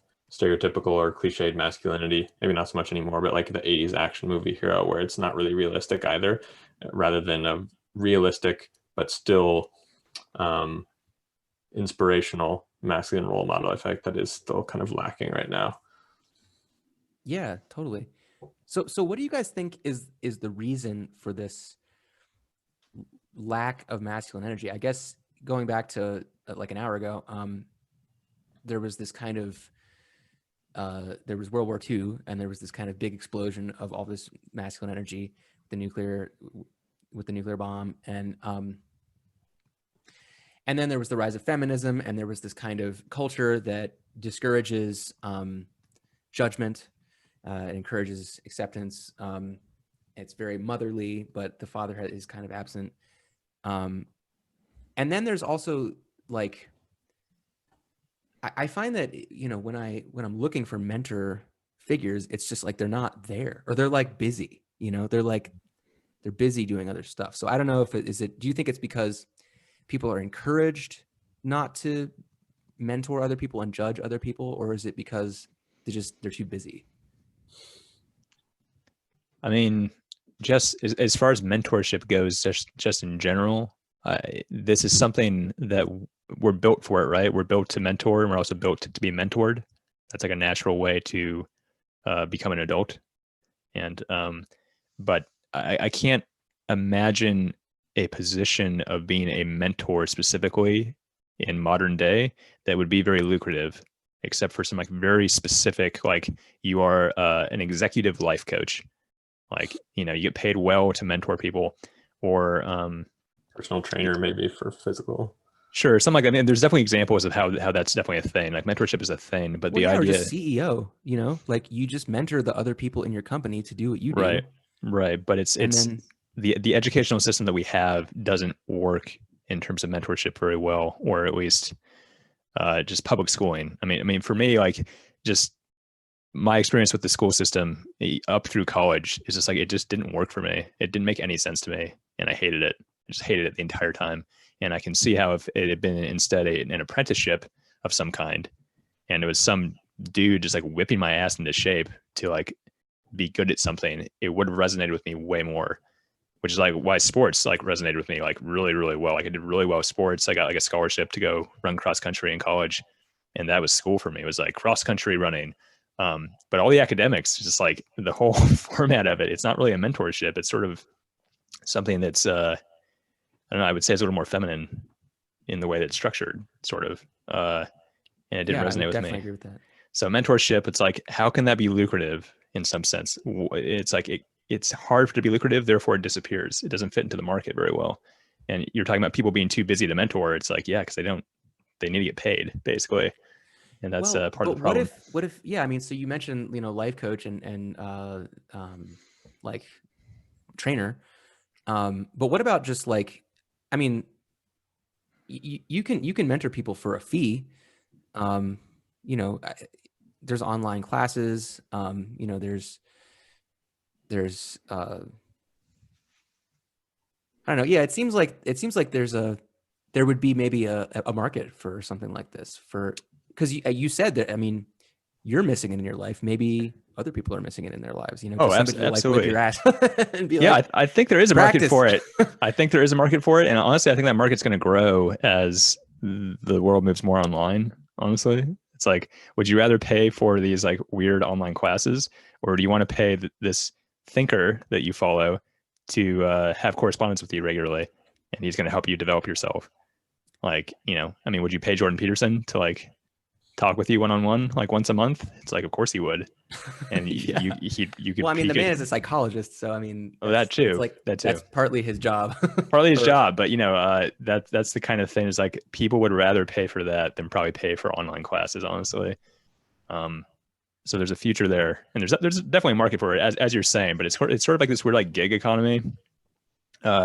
Something that like Brett Weinstein has mentioned a few times. I don't know if you guys have heard this, but he's saying part of the problem with what the internet has done and the way that like our society has sort of become structured is that a lot of the people that should have power and should be leading the way in terms of thought leaders and should be the people who should be paid attention to, like all those people are on the gig economy, like they have Patreons, and Right.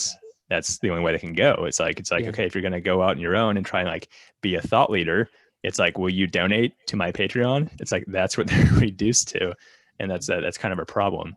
Yeah, you know, I just thought of something else that might be another reason why Hmm. mentorships don't work that well. I think it might be also that the people who are the best mentors, who would actually be the best at kicking your ass into shape, are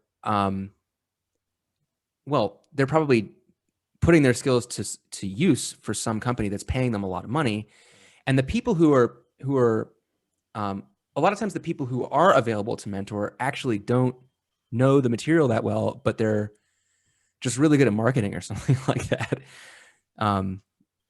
So maybe I back think to that this makes sort of sense. fake phallus idea, you know, like we all want this masculine force in our lives that's going to Yeah. help us improve, but we go for the person with the good marketing and not necessarily the authentic skills. It's true. There's again like sort of an atomization of things where it's like the people who are getting the most attention are good at getting attention, and the people who should teach you, they don't know how to market themselves. Maybe they don't get any attention. And a lot of like the brain power, like you're saying, is like a lot of the people who could be really, really powerful in teaching people things or like guiding the next generation into the future. A lot of those people are just like becoming lawyers, or they're like becoming sort of like Wall Street people where they just manipulate money for a living.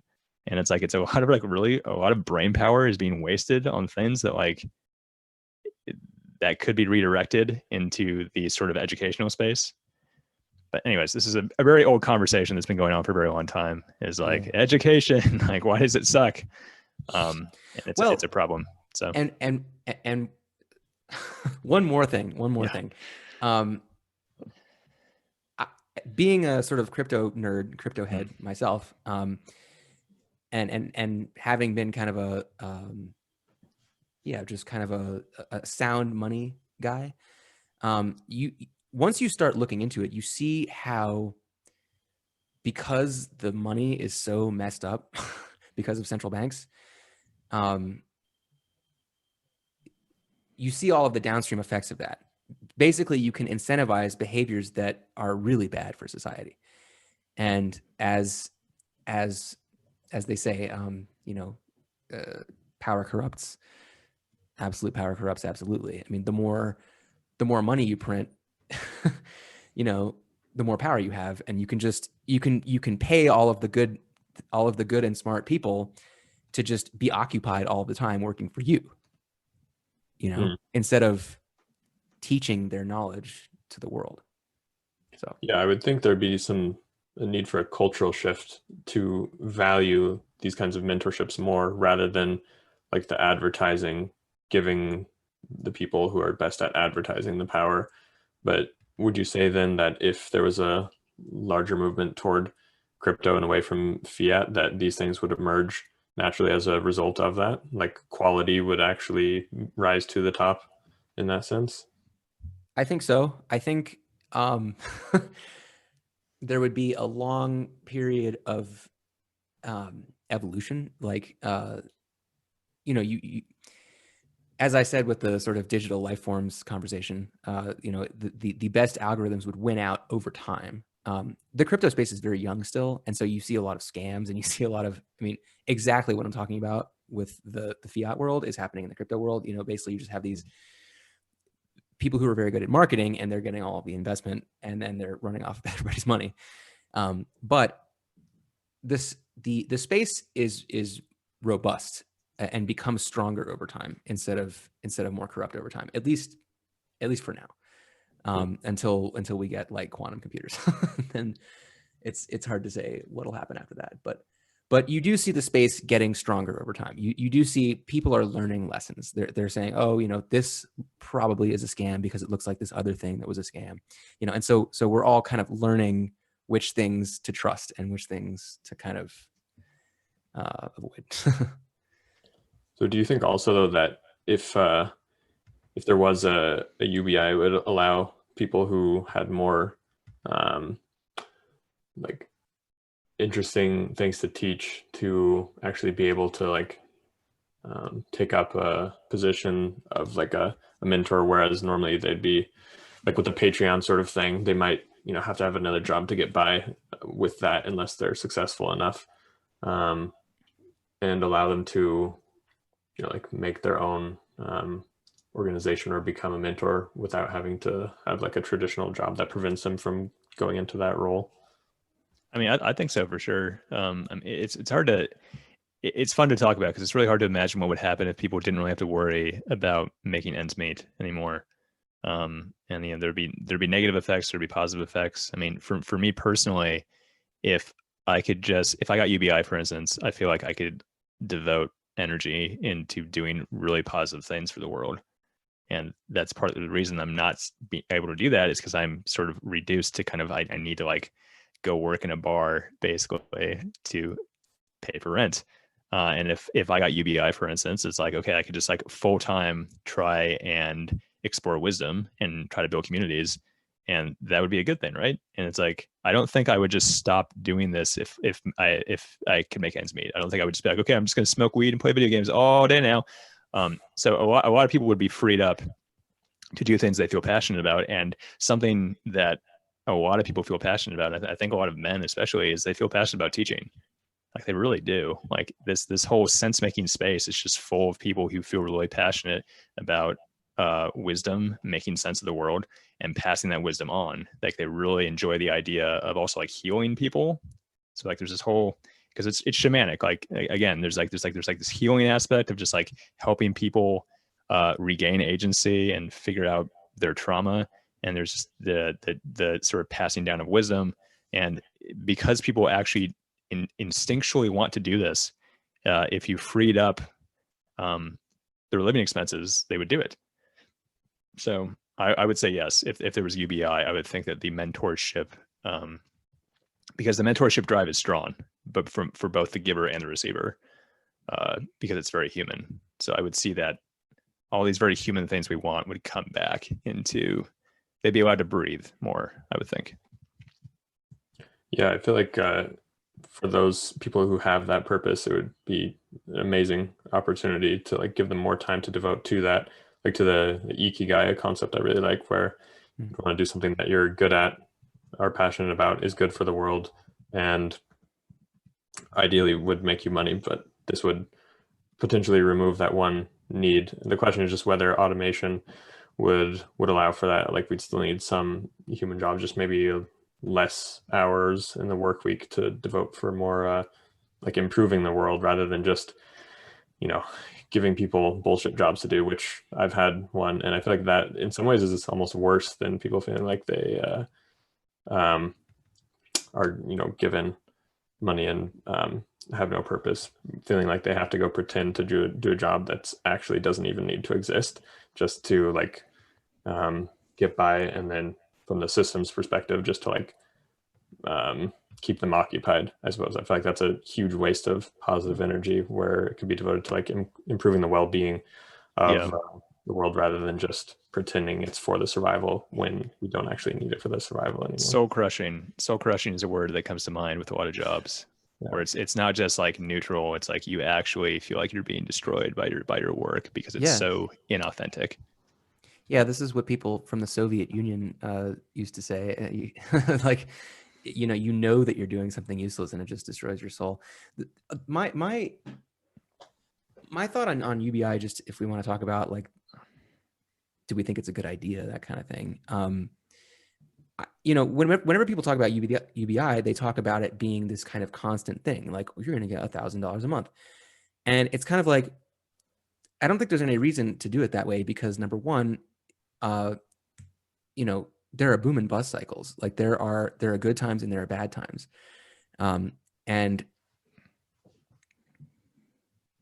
if you always pay people the same amount of money every month, then they're going to be numb to that. And the other thing is, so the way I see UBI is you're trying to make the body politic into like an actual body. like imagine if each cell in your body was a human, was it like a citizen of a nation, and your body is the nation. And you know, you're breathing in, you're eating, you're taking in nutrients, and those nutrients are flowing around in your blood to each cell. And so that's kind of like the nation is delivering nutrients to, you know, maybe you could say money, you know, wealth to the cells in the body. But this doesn't happen uniformly across time. You know, there's a diastole and there's a systole. I think the systole is when the heart beats, and the diastole is where it relaxes. And so when your blood pressure goes up, you know, that's when all the nutrients are flowing from the center, which is your heart, to, you know, all of the cells in your body. And then there's the relaxing, and that's so it's kind of like good times, bad times, good times, bad times. And so what's happening with that is all of the cells are in tune with all the other cells. They're all like aware of the seasons, basically. They're aware of when things are good and they're aware of when things are bad. And I think you need that constant variation in order to stay motivated, in order to feel like your life is meaningful.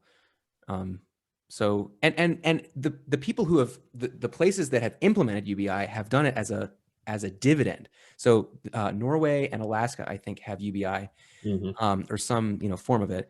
And the way that they do it is they have this oil fund that pays out depending on how profitable the oil fund was. And I think that's the way to do it. Because yeah, again, like, yeah, just having it be too predictable is gonna kill people's motivation, I think. Yeah, I think context being a relevant factor is important for sure. Yeah. Like you want people when they like, you want people to be able to tell when, like, oh, we had a successful quarter, like, and I contributed to that, like, and when there's not such a successful quarter, people might be feeling like, oh, well, we all didn't do as well, and let's try better next time, like it gives you this sense of like something bigger than you is going on. Yeah, like what Raveki talks about is the connection to something bigger. Normally it wouldn't be associated with monetary in that sense, but like improving the collective or the community or like the tribe as a whole traditionally, I feel like is something that it's also kind of missing when you feel like the government is that you're not part of a shared culture or that it's parasitic in some sense. Sorry, what's parasitic? Like certain people within the government or culture, like people living in that society, there's not that shared sense of wanting to improve the collective culture. Like, right, exactly, because for whatever reason they're shielded from that information, so they just don't see that other people are having a bad time. And this is another thing that the central bank does, because the Fed props up the stock market, and people comment about this all the time in the news. They talk about how, why is the stock market still going up? Like, obviously life is getting worse, for the average person. So they say, like, the stock market, the people at the top are kind of losing touch with right. the broader reality. And I think that's an effect of central bank money, among other things.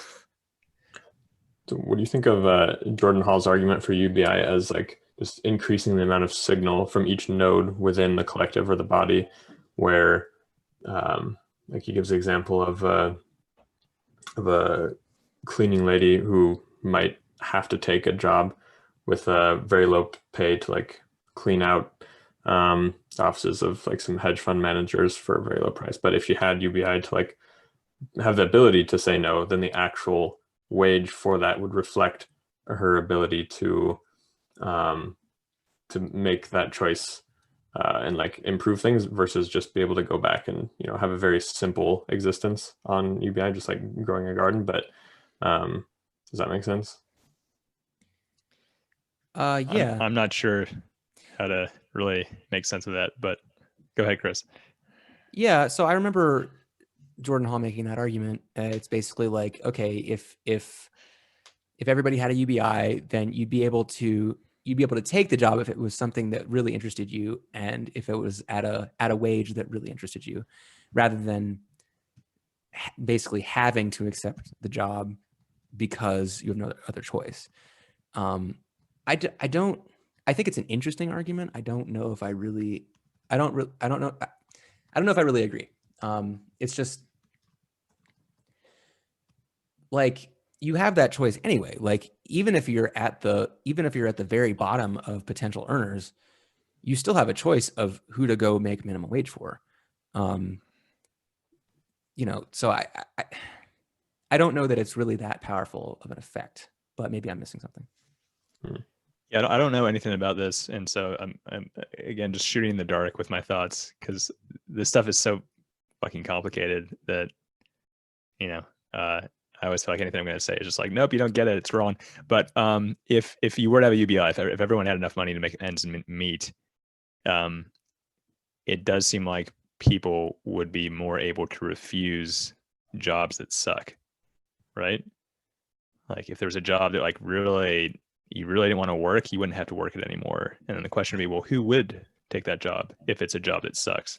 Yeah, I think Hall's argument was that the wage would increase until people would be willing to take it. Right. So it seems like I can understand the idea that maybe since no one wants this job anymore and no one has to take it because they have enough money to make ends meet, that what would have to happen is like the job would have to become more appealing for some reason. Otherwise, no one will take it.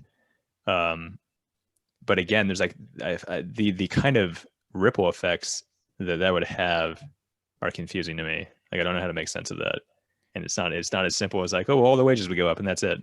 It's So like, would it? I don't know if they would go up. I feel like something just maybe really destabilizing might happen. Like, who's going to do all these jobs that need to be done? It's like, well, none of us, because we don't have to. And it's like, so what's going to happen then? So this is the main thing, actually. The main reason why I came up with the it needs to be cyclical argument, because and it's actually the most important part, which I left out, but it's you're exactly right. If all of the if all of the shitty jobs suddenly became more expensive, then at first that would have probably a positive effect, and people would have more time. They'd have more decision-making power. The signal from the small nodes in the society would go further and all that. But then as time goes on, you would just have a essentially an inflation of money. Basically, all of the labor would become more expensive. And then you would reach a new equilibrium, which is basically the same as where you started. And so that's why I'm arguing that it needs to be cyclical, because